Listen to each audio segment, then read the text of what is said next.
প্রিয় দর্শক, বাংলাদেশ ওয়েদার আপডেটের গুরুত্বপূর্ণ সতর্ক বার্তায় সকলকে স্বাগত জানাই। আজ 7ই মে 2026 এই মুহূর্তের গুরুত্বপূর্ণ যে খবর পাওয়া যাচ্ছে, সতর্ক বার্তা। বঙ্গোপসাগরে আগামী 7 দিনের মধ্যেই তৈরি হতে যাচ্ছে শক্তিশালী ঘূর্ণিঝড় অর্নাব, সম্ভাব্য নাম অর্নাব, এবং আগামী কয়েকদিনের মধ্যে বৃষ্টিপাতের প্রবণতা সারা দেশ জুড়ে মারাত্মকভাবে বৃদ্ধি পাওয়ার সম্ভাবনা রয়েছে। এই সংক্রান্ত খবর বিস্তারিত জানানো হবে ভিডিওটির মাধ্যমে, তাই না টেনে শেষ পর্যন্ত দেখতে থাকুন। কোথা থেকে দেখছেন তা অবশ্যই কমেন্ট করে জানান। নতুন হলে চ্যানেলটিকে অবশ্যই সাবস্ক্রাইব করে রেখে দিন প্রতিদিন নিয়মিত খবর এরকমভাবে পাওয়ার জন্য। তো প্রিয় দর্শক, আজ 7ই মে ভোর থেকে মোটামুটি যা দেখা যাচ্ছে, সারাদিনে ময়মনসিংহ ও সিলেট বিভাগের কিছু কিছু জায়গায় বৃষ্টিপাত হওয়ার সম্ভাবনা রয়েছে আবহাওয়া দপ্তরের পূর্বাভাস অনুযায়ী, এবং রংপুর, রাজশাহী, ঢাকা, খুলনা, বরিশাল, চট্টগ্রাম বাকি বিভাগগুলির দু এক জায়গায় অস্থায়ীভাবে দমকা ঝোড়ো হাওয়া এবং বিদ্যুৎ চমকানো সহ বজ্রবৃষ্টি হওয়ার সম্ভাবনা থাকছে। বাতাসের আপেক্ষিক আর্দ্রতা আপাতত কম আছে এবং আগামীকাল 8 তারিখেও একই রকম পরিস্থিতি থাকবে। বিক্ষিপ্তভাবে রংপুর, রাজশাহী, ঢাকা, খুলনা, বরিশাল বিভাগের দু এক জায়গায় অস্থায়ীভাবে দমকা ঝোড়ো হাওয়া সহ বৃষ্টিপাত, বজ্রবৃষ্টি মোটামুটি থাকার সম্ভাবনা থাকছে। আংশিক মেঘলা আকাশ সহ আবহাওয়া প্রধানত শুষ্ক থাকবে, তবে বিক্ষিপ্তভাবে বৃষ্টিপাতের সম্ভাবনা আগামীকাল থাকছে। 9 তারিখেও সারাদিনে পরিস্থিতি যা দেখা যাচ্ছে, আবহাওয়া প্রধানত শুষ্ক থাকবে, তবে রাজশাহী, ঢাকা, খুলনা বিভাগের দু এক জায়গায় দমকা ঝোড়ো হাওয়া সহ মাঝারি ধরনের ভারী বৃষ্টি হতে পারে।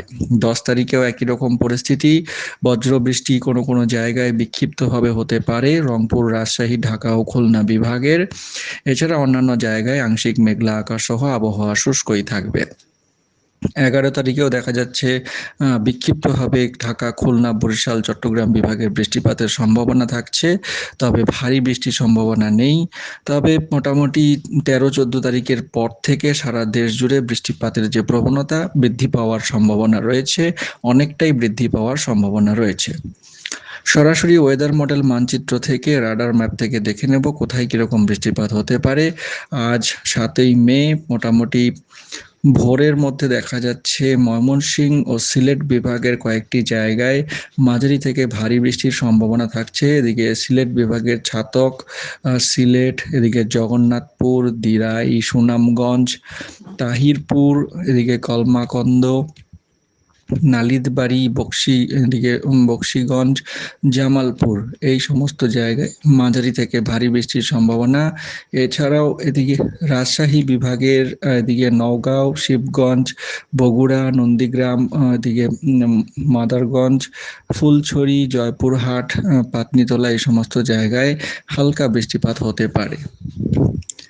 পরবর্তী সময়ে ভোরের দিকে, ভোর থেকে সকালের মধ্যে সিলেট বিভাগ এবং ঢাকা বিভাগের কয়েকটি জায়গায় মাঝারি থেকে ভারী বৃষ্টিপাত হতে পারে। এদিকে ছাতক, সিলেট, বিশ্বনাথ, গোলাপগঞ্জ, মোলাইতিলা, এদিকটায় বিয়ানীবাজার, বারলেখা, জুড়ি, কুলাউড়া, ফেঞ্চুগঞ্জ, বিশ্বনাথ, জগন্নাথপুর, সাদিপুর, মৌলভীবাজার, শ্রীমঙ্গল, এদিকে কমলপুর, খোয়াই, এদিকে আসামের, এবং এদিকটায় শৈস্তগঞ্জ, বাহুবল, হাবিবগঞ্জ, লাখাই, নাসিরনগর, মাধবপুর, এই কয়েকটি জায়গায় মাঝারি থেকে ভারী বর্ষণের সম্ভাবনা রয়েছে ভোর থেকে সকালের মধ্যে।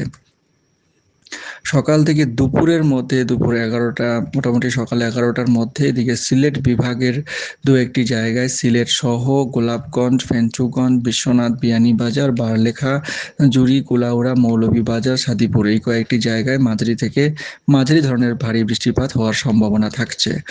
এছাড়াও চট্টগ্রাম বিভাগের দু একটি জায়গায় বৃষ্টিপাতের একটা সম্ভাবনা। নোয়াখালী, চৌমোহনী, নোয়াখালী, এদিকে লক্ষ্মীপুর, এদিকে মনোহরগঞ্জ, এই কয়েকটি জায়গায় হালকা বৃষ্টিপাত হতে পারে সকালের দিকে। দুপুরের দিকে আবহাওয়া মূলত সারা দেশ জুড়ে শুষ্ক থাকবে। এদিকে খুলনা বিভাগ ও চট্টগ্রাম বিভাগের দু একটি জায়গায় বজ্রবৃষ্টি সহ বিক্ষিপ্তভাবে বৃষ্টি হতে পারে, তবে ভারী বৃষ্টির সম্ভাবনা দেখা যাচ্ছে না। পরবর্তী সময়ে বিকেলের দিকে, দুপুর থেকে বিকেলের মধ্যে এদিকে রাজশাহী বিভাগ, বরিশাল বিভাগের দু একটি জায়গায় বজ্রপাত সহ হালকা বৃষ্টির সম্ভাবনা রংপুর বিভাগেও রয়েছে।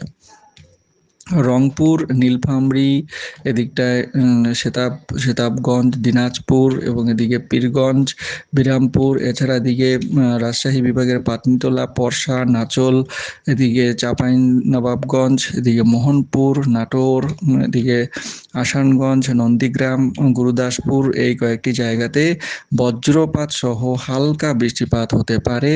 এছাড়া খুলনা ও বরিশাল বিভাগের বরগুনা, এদিকটায় দশমিনা, পিরোজপুর, খুলনা, এদিকে শ্যামনগর, এই কয়েকটি জায়গায় এবং সুন্দরবন এলাকাতে মাঝারি ধরনের বৃষ্টি হওয়ার সম্ভাবনা রয়েছে।